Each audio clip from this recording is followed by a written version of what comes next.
Okay.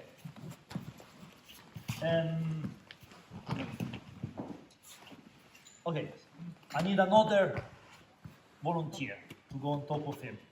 Please. Sorry. And go upa. You know upa, everybody knows upa. The basic. No, that's an English game.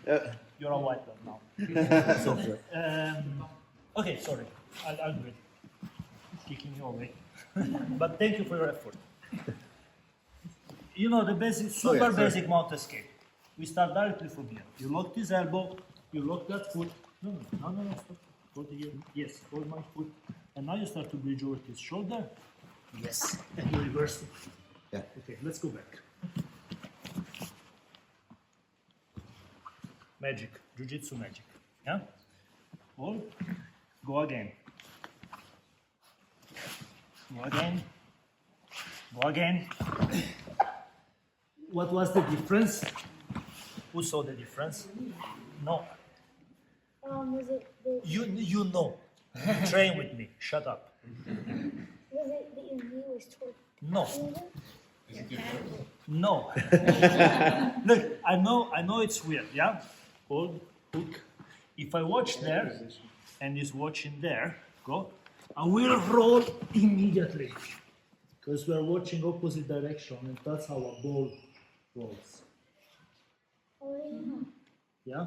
Go back. Go. It's harder, for sure. It's harder. Because if we watch both, if both of us are looking there, now there's no rolling vectors anymore. Everything is going one direction. Now you're not rolling me anymore.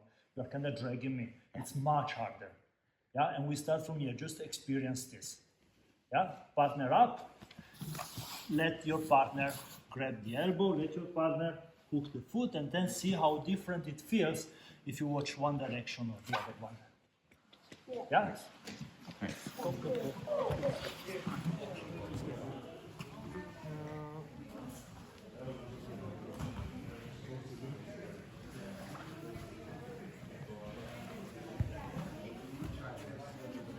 We go on from my side or we go on from his side? Because there's the fix, of course. You know what? What's the question? Okay, you answer. Okay, for everybody. We go on explaining things from here or from there? From up? Yeah. Okay, good.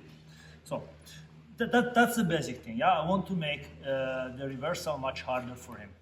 And I know it looks weird, but the way you are looking at influences everything else, because it changes the position of the head, and then from there the spine and the core and everything else. All the tension in your body are different, and the balance too.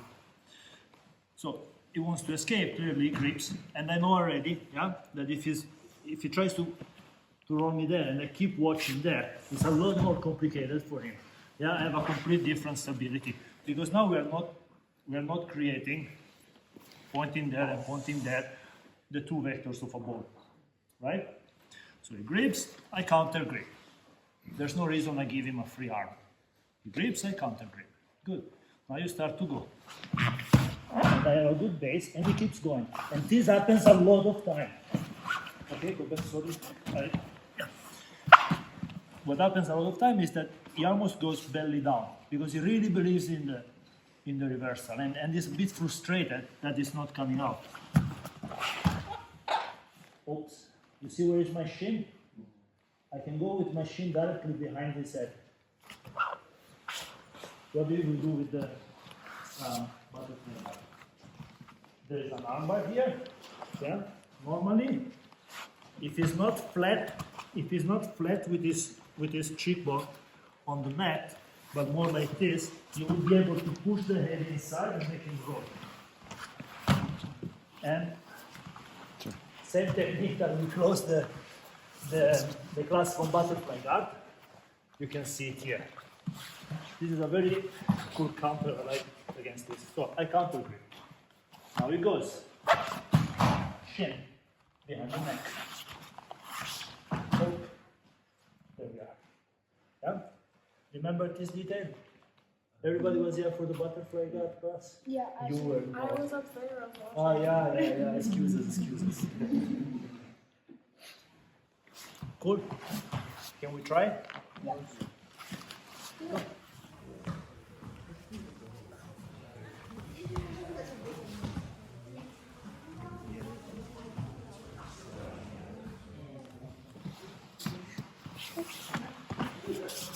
Now, this game we are doing with the head position, the way you look at, you can really customize it very easily for a lot of attacks. And starting from a point where he feels like he's sweeping you, right? There. Yeah. Go back. Sorry. The moment you go start to, if you start to be a bit uncomfortable, you just put your face on the mat like this, and you become super heavy. Yeah, you feel the difference. Yeah, for sure. Yeah, you go here, not this, because especially when this guy is big and heavy, if you keep the top of your head on the mat, your spine is shaped, is curved, and when it starts to move, you have this roll now over your shoulder. Yeah, but if I go here.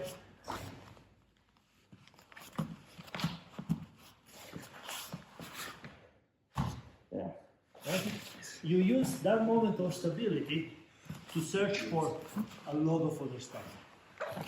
So, here,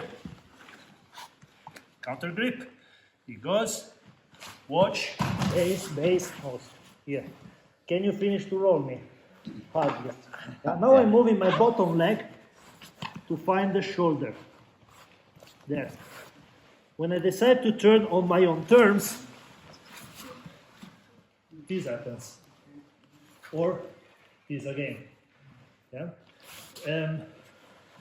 For whatever reason that I cannot clearly understand yet, it's very hard for you to avoid that I go with my head, with my leg all up, hunting for that shoulder.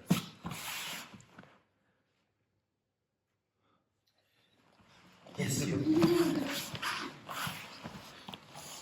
So mount. Okay, I'm already here. Don't panic. Counter grip. Now I start to go. Don't look at me, I'm ugly. Yes. Doesn't look. See? At the very end, I could still give you that bump over the shoulder, and now you lose the position. So when you feel like you start to be in danger of being turned, you put this on the mat, yeah? Not this. This. Go now. Yes. More. Good. See? Yes. Go back. There it is. If he can do it, I believe everybody can do it. That's very true. Okay, try. Go. Use this leg now. Under here. There.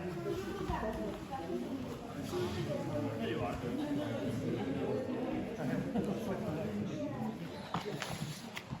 The part of the head that you put on the mat is really important. If I go like this, he will roll me because there is this space over one shoulder or the other. I'm going to lose that balance. And also, because my head is closer to him, I don't have a very good leverage. You go, and I put my head here. How does it feel now? This leg now is super heavy, and I can play with my things.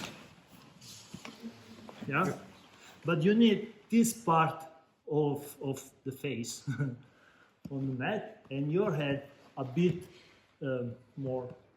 further, more far. Sometimes English fails me, you know? A bit further. If you go again, this, and now you push me mostly in that direction, this happens. Yeah.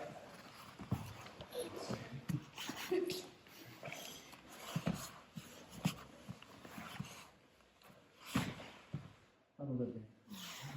Yeah? Yes? Yeah. It feels different, right? the head has to go far, and you go with this part on the mat, not this roll. Yeah, here you roll, here you don't. Try again.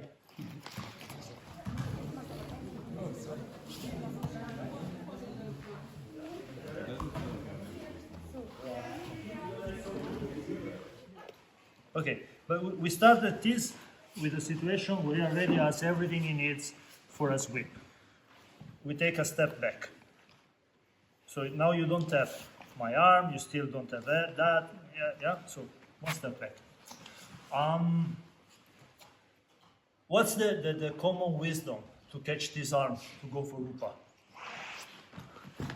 Yeah? Okay, go.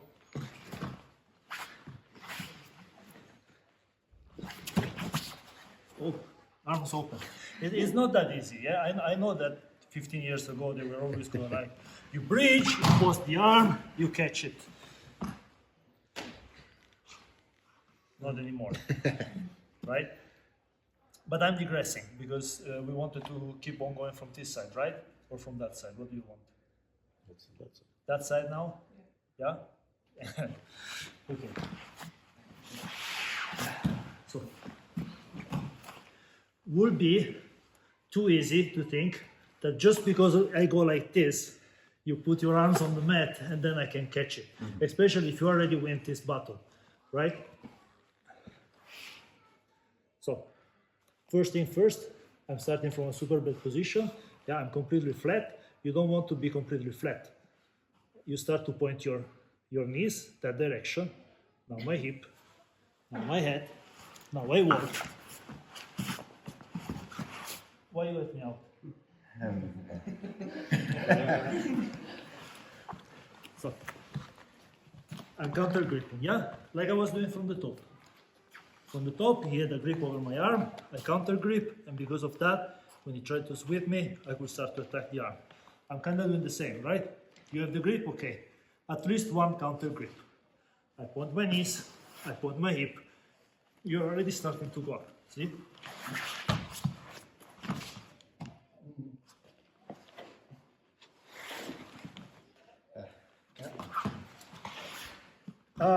Trying to explain better how this works. So wait a moment. Yeah. Starting from flat, knees, hip, shoulder, head. If you train with Wim and with Brit, you should notice these motions. Baby bridge, exactly. How do you do the baby bridge? You don't do it the whole body at the same time. Doesn't work like that. Start from what's free. Right now my knees are free. Okay, I point them. The hip starts to follow. It's almost impossible for you to keep my hip flat on the mat right now. Now I have the shoulders. And now you're raising this because what happens if you force that? You will start to go there. Yeah, for sure. And I can start to go up, up, up. Can you go for the back? Not too much. Yeah. Yeah? Because of the counter. Yeah. It messes up with everything.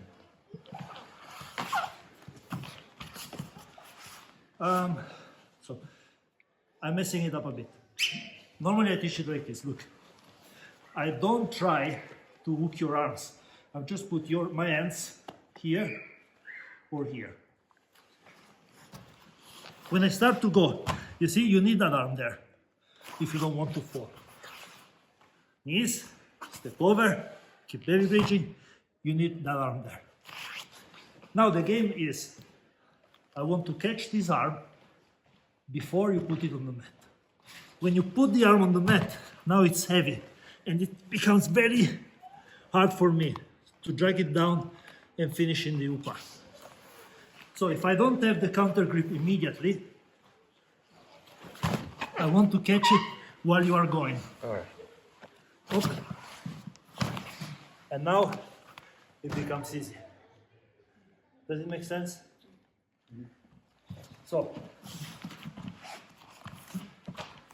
knees, foot, hip, shoulder, head. And once you're here, you can be fairly sure that this guy is starting to post one end there. So the game is, because you know it, to either have this end before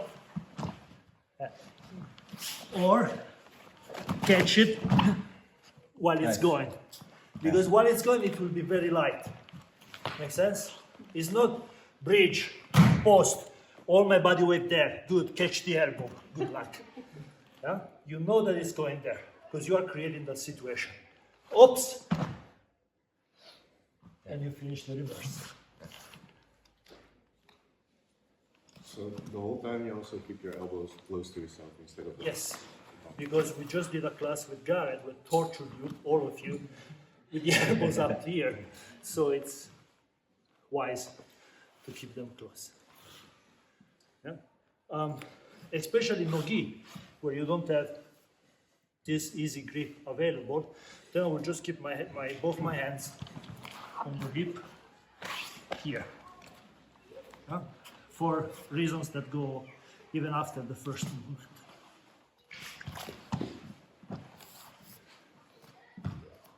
Yeah. If you're not very used to the baby bridge movement, you can try this first. Okay, knees, hip, shoulder, head, until you go. Sorry. Otherwise, partner up. Let's see what happens. Yeah.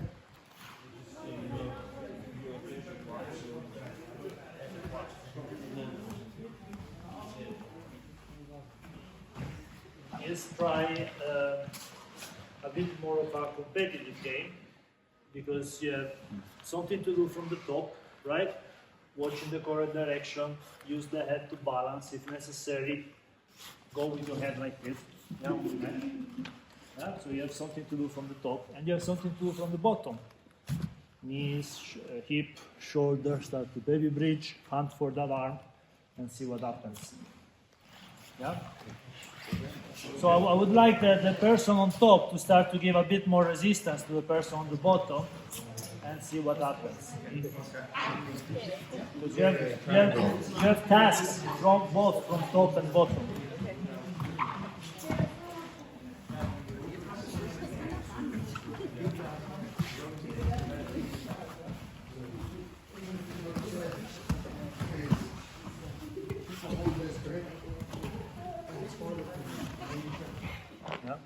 So you see a lot of these games comes down to the position of your head.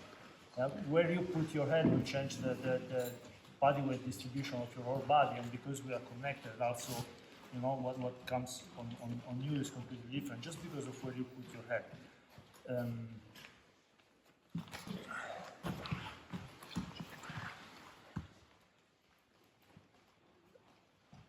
Now I know that if you start to get a good position, so a good baby bridge, you start with your knee, hip follows, and shoulders. I cannot anymore keep too much my balance on top, and I will start to fall, and then we have to play this game of balance. From here or from here? For me, it's the same, you know, and you know I improvise half of my classes, so it's true. Yeah, top. Okay.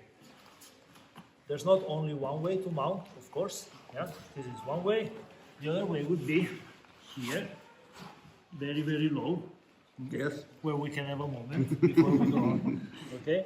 And this makes it a bit easier for me to play with the head on the mat, because when it starts to unbalance me, even if I have no hands, look, go. Oh. And as long as my head is there and there, if you try to roll me there, I will go there far. Yeah? If you try to roll me there, I will go there far. Like I said before, you try to roll me, and I go like this. No, roll me for real. Yeah? And I will. This will happen. Yeah, because I'm shaping my spine as a ball, and then I will go over one shoulder or the other. Yeah. So I can be low for a variety of reasons.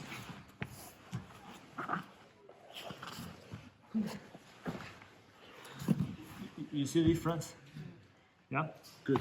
So I want to use now this newfound stability of mine to attack. One hand, I'll keep it behind here, maybe grabbing the sleeve. And normally you will say, oh, but the elbow is trapped. So if you roll me there, this should happen. If you roll me there, that doesn't happen, right? So go. Oops. Oh. So I'm putting one hand under now, yeah? And with the miracle of my newfound stability, I don't let him roll me, right? His other hand finds the collar. Can you keep pushing? At some point, his action will end because he cannot go on for 5 minutes pushing in that direction without going back. And when he goes back, circle and get your choke. It's a very, very easy setup for the collar choke. Yeah.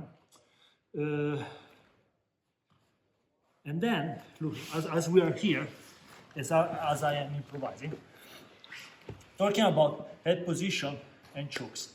I said the day before yesterday, you don't need just to squeeze. There are different ways to choke people. Squeezing them is one way, but the other way is to hang them. Yeah, and I like that way. And this goes together with the position of the head. When I get to this choke, if I keep my head here, now to tap in, I'm squeezing. Okay, I bring my elbow down, I pull, I'm squeezing everything. And it taps, yeah, there's absolutely nothing wrong with it. It's a superb choke. You can put him to sleep. He kind of likes it. So, please go. Or, I go here. You tap a bit faster this time. Yeah? When my head goes there, I start to have my body weight carrying this away. The effect is not anymore a squeeze. The effect is this one. You see, it's connected to where you put the head. So, again, I'm here, and you truly want to flip me over. Nope. I found the collar choke, I'm here. Climb. Sorry. That's fine. Very enjoyable. Told you you'd like it. Yeah. Yeah? You go there with the head, and now the choke is here. It's not here. You're not choking here with your shoulders. You're choking there. With the core and your entire body pulling on his collar. Yes. Want to try? So if you have the same grip, he pushes you to the other side. Really? It doesn't. I need this grip. Just go. As in Other side? to the right side. Yeah. And now I'm still searching for this, and it doesn't like you anymore. Yeah? I just look there. If he pushes me there, I go there with my head. And maybe I'm using that moment to start circling around. Actually, it's a good question, because look, I want to loop around his head, right? And if you want to do it more distant from the camera, and if you want to do it without having to go up and losing this pressure that you're generating with the hip, because the head is there, the hip is here, right? So, go back maybe. Okay. You see how I'm looping around? I'm using that moment to loop around, then come back, grow up there, and hang him. Yeah?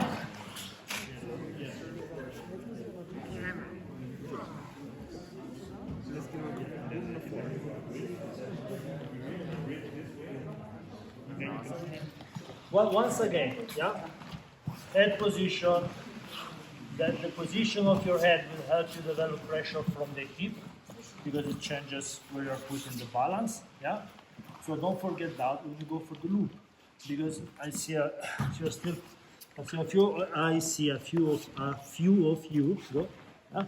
When they have to lock the loop, go back, then up and here, yeah?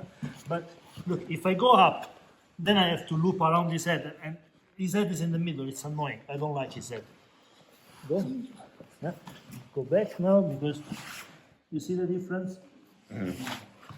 You know, if I keep my head here, go.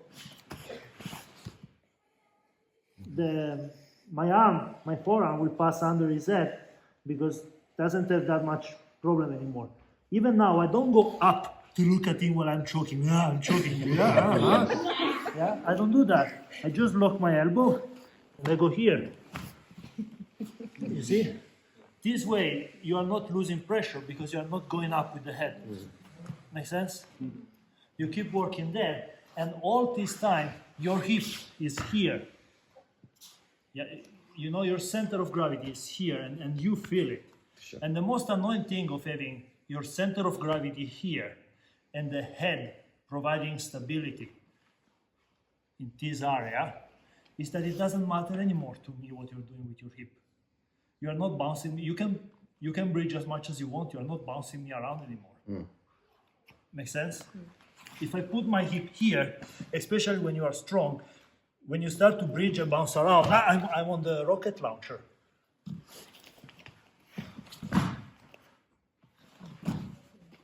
Yeah? Now, like this, I still have a few problems of stability because my head is up there, exactly, and you get to that, and then all these things happen.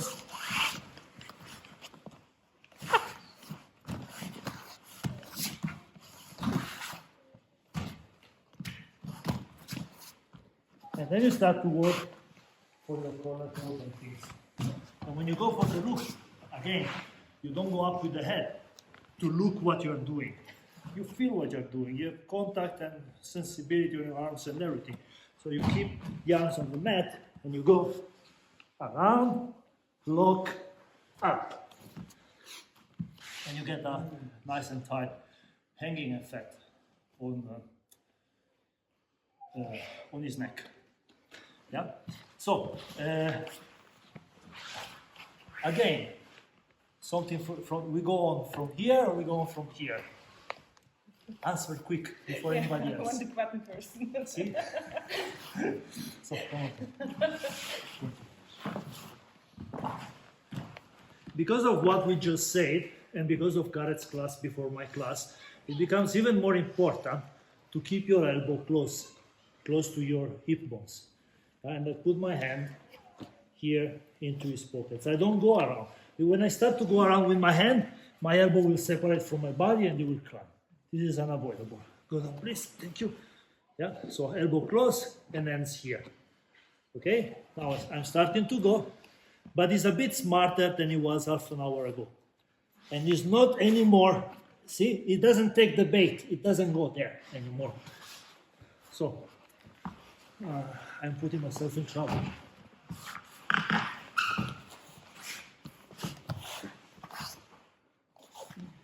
If you don't want to take the bait with the arms, you have to lift his knee. Yeah. It's unavoidable. You cannot keep your arms here and keep the knee down because that's how you're gonna fall. Okay? So I know that I have at least these two levels, yeah, one here and one here, when you are giving me something to start build my escape. And if you don't want to fall there, you have to go up with this knee. And normally this knee comes in fairly easy. Then, depending on your game, you can start to go to deep half guard, you can do a lot of things. Yeah? But first you want to simply nullify the mount. And this is a way. Something else that happens quite often, stay there, please. But this is more with the nogi. When I start to turn, I can completely open this elbow behind my head. Yeah, there. And I start to go out. And if you know great stuff, you are starting to escape what comes after. One of the amazing things of having a strong defensive BJJ is that you are allowed more direction of escapes because you are not too much afraid anymore to give your back, for example. You know you have a good defense there, so you can turn away a bit more. You can take some more risk, right? But yes, try to work like this, yeah? So you know he has to give you something. Either he gives you the leg or he gives you the arm. I start to go, and if the leg is open, I sneak my how's this good part of the body called? Knee. My knee. Yeah. If you don't want to lift this knee, go back. Don't lift this knee. Yeah, you have to put that down. Okay, so now we go to the escapes we did before. Okay, so put yourself under the mount. This person has to give you a bit more resistance again, and see what happens if you can catch one arm or if you can sneak your knee inside when he raises this leg. Yes? Go.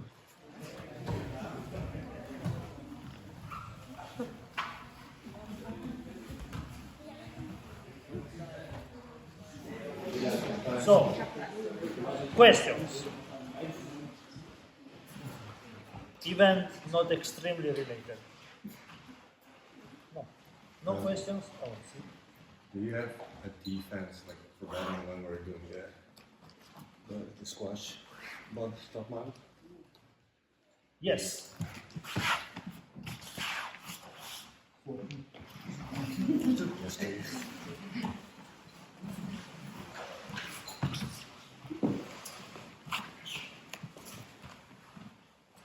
Stretch my leg.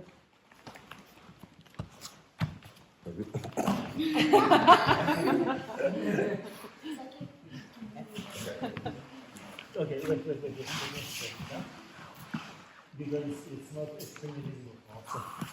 So I keep my feet here, not here relaxed.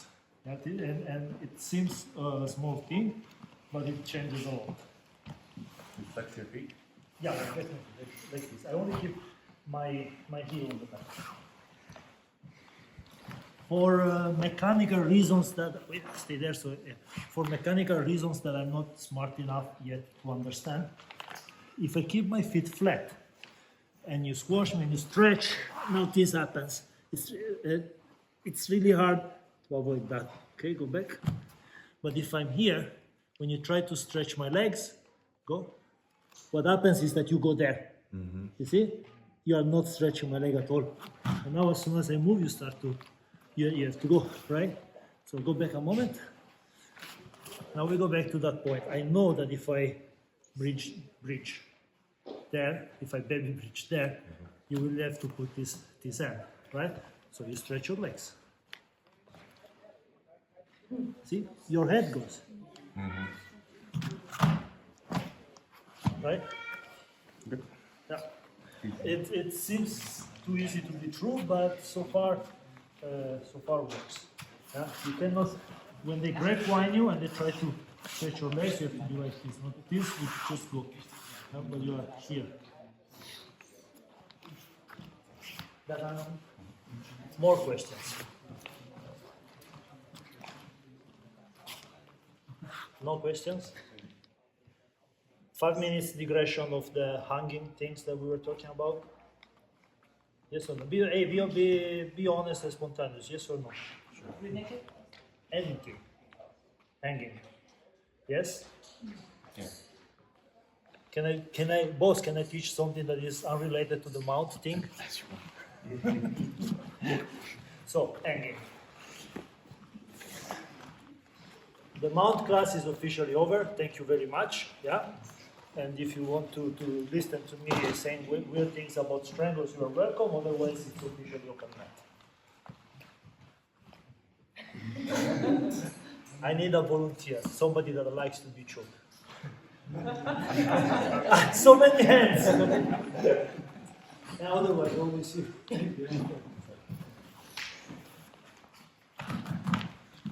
No. Turn to left.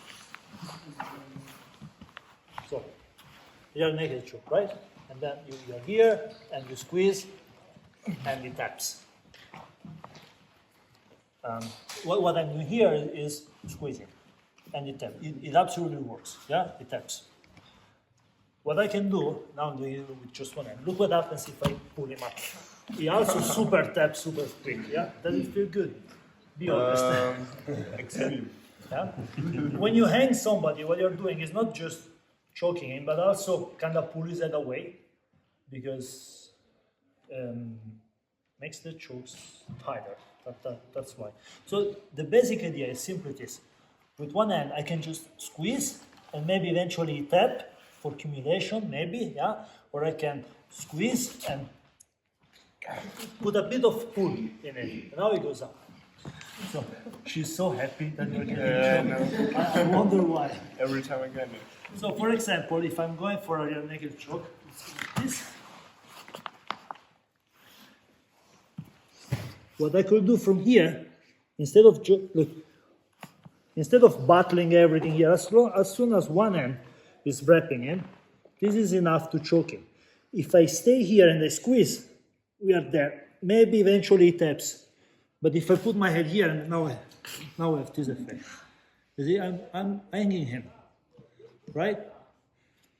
And the thing with hanging is that I'm not just working at this level with my shoulder and with this muscle to squeeze, but I'm bringing everything down, more down to my core. So the hip starts to be engaged in the mechanic of the choke. Do you see it, or is that delirium of mind? Yes, it's a delirium of mind. So, like you said, with the hanging, like when you're on the ground and you're lifting him up, is it possible you can put your feet on his hips and like do the same motion? Is exactly what I did now.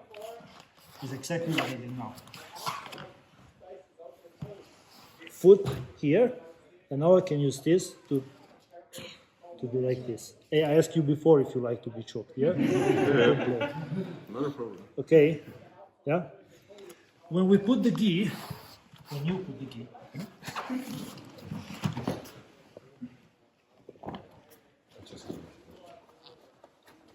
You have to start the show lower than if you go to the squeeze. You have to move up to do the hand. If you get him really high, you can't do hand. You have to start with him lower. No, I can get him high. And normally you will get him here normally. Yeah, but you have to move up, right? Yeah, but and what I'm doing now is, instead of starting to fight with our hands to try to get to this, as long as his arm is very deep, I move my head over his head and I pull. Yeah? With the gi, it works the same. For every collar choke, right? Common wisdom is grab very high, and then choke. And this is absolutely true if you keep your choke at this height, shoulders. Because if I grab it here, the fuck am I doing here, right? But now, even with a loose grip on the collar, when I start to go over my hip, because now I'm hanging you, and now I kind of need a loose grip on the collar because I want to wrap even better around your neck. You see it? Kind of like a bow and arrow. Yes, exactly. When you do the bow and arrow, either you stay here and now you are hunting for this arm to go very high, and then you go here and now you choke him, or with a loose grip on his collar, you hang him far. Make sense? Yeah. And now look, you see where is the height of my of the choke? It's on the hip. It's not on the shoulders. When I stretch, there's my hip going into the choke. So I don't need to fight too much anymore to find the super tight grip and then squeeze here. It can be loose because I'm growing and I get this effect. The choke that we were doing before from the mount works pretty much in the same way, because instead of damning myself to have a super tight grip here, even with a more loose grip, when the hip gets engaged because I'm going up, that's what you get. Yeah? This is how you hang people instead of just squeezing them. Yeah? Extra class. You're welcome. Good, open mat. Go. Go, picture.